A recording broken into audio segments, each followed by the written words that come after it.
How are you guys?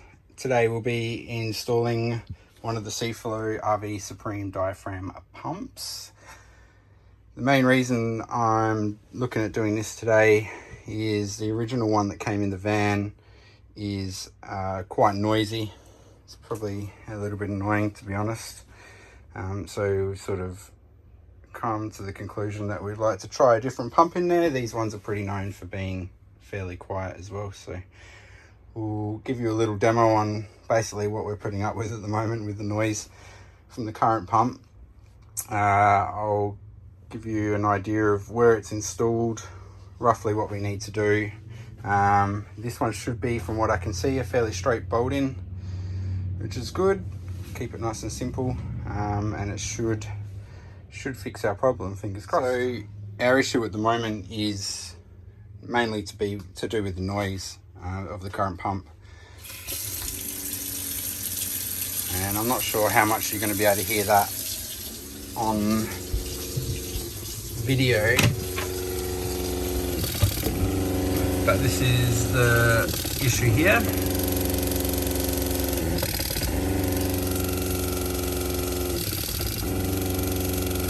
It's not the most enjoyable noise. Not the most enjoyable noise, obviously, when everyone else, especially the kids, are asleep in the caravan and you want to wash your hands in the morning or start making your coffee or something like that. It can be a little bit noisy. So I'll take you through the install process now. Like I said, fairly sure it's going to be fairly straightforward. Looking at the pump, all the outlets are on the same side. The wiring's about as basic as it can be, and the legs on this one actually are a little bit nicer in how they're rubber mounted, so that in itself should make a good difference. The other thing we're going to do is actually wrap the pipes in insulating foam, just to keep them off the floor as well, so hopefully that should make a good difference. So looking at the pump, we've got our inlets. We've got two 95 litre grey water tanks. We can obviously separate them left and right in here as well. There's a filter on the intake of the pump, which is important. You can see with the new one, it comes with the intake filter as well. It says it's quite important to install that before the pump. And then on the other side, we've got the outlet, which comes off the other side of the pump there. So putting the pumps next to each other, they're quite similar in their layout, fairly similar in their size and look, to be honest, except the new one's orange and white, the old one's silver and black. I'll cut the video here, so I've got two hands, and I'll come back once I've got some bits undone. The first bits I'm going to be undoing is the power cords.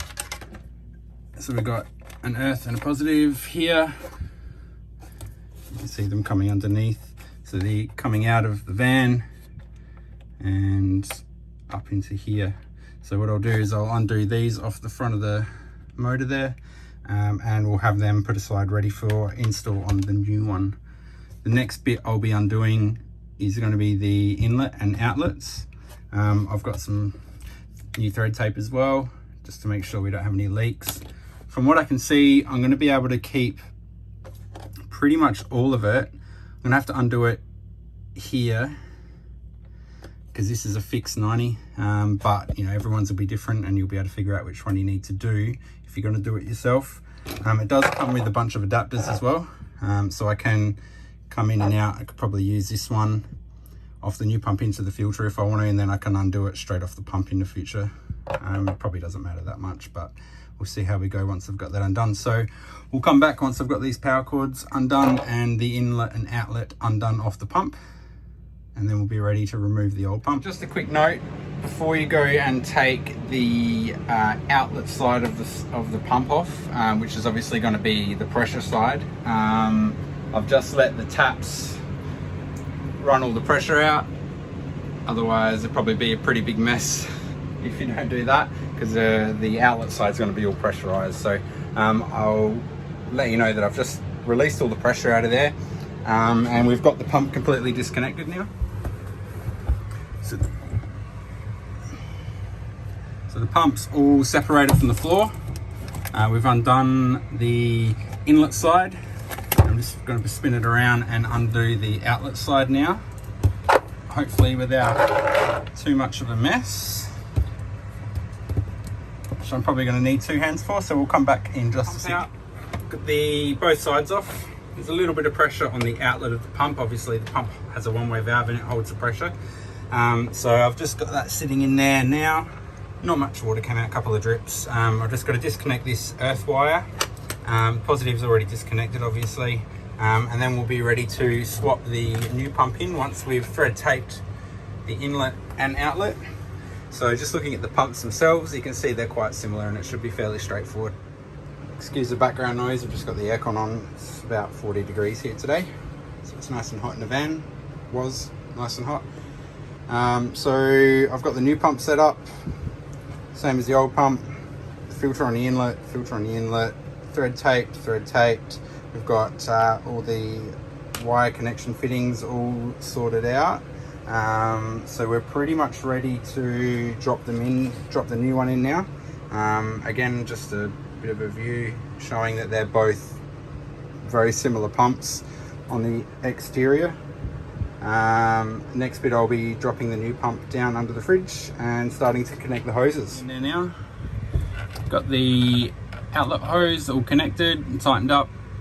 We've got the inlet hose all connected and tightened up. I ended up changing this fitting to the old fitting. Everything just fit a lot nicer and it felt a lot better as well. So, I mean, that would differ install to install. Now I've just got to chop some bits off the existing wiring, crimp some new terminals on, and she should be all done. So the install's all done. It's made a little bit of a difference, probably not as much as I'd hoped. It is definitely quieter and less intrusive. I've just got to tidy up that wiring. I'll put some cable ties around it, keep it all central. I'm probably going to look at mounting a bit of extra rubber underneath the pump, and also putting some foam around the piping as well, just on the off chance that it helps. Just as a demonstration, I'll put the tap on. Obviously before you could hear it a fair bit throughout the whole van. It sort of vibrated through the whole fan. The pump was pretty crappy, to be honest. So now with the tap on, you definitely can't hear the pump. Not sure if you can hear that at all, but it's definitely 50%, 60% quieter, which is great. It's definitely an improvement. I was hoping a little bit quieter, but probably just me being picky. And then you can hear the pump shut off as well. I might put the camera down there while I turn the tap on, just see if you can hear it a bit better on the camera as well. So I'll got the camera down near the pump. I'll just flick the tap on now. And off. It's definitely a lot better than last time, and to be honest, it's probably getting a little bit better as it bleeds up, and each time I turn it on.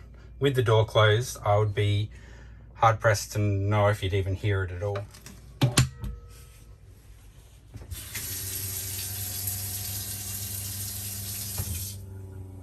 Getting really hot in here.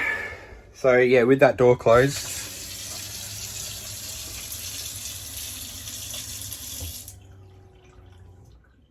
it is getting better every time I do it, I'll be honest. So I'm hoping maybe another couple goes and it'll be a lot quieter again. The other one you could hear at the start of the video was knocking and carrying on and doing all sorts of noises, whereas this one,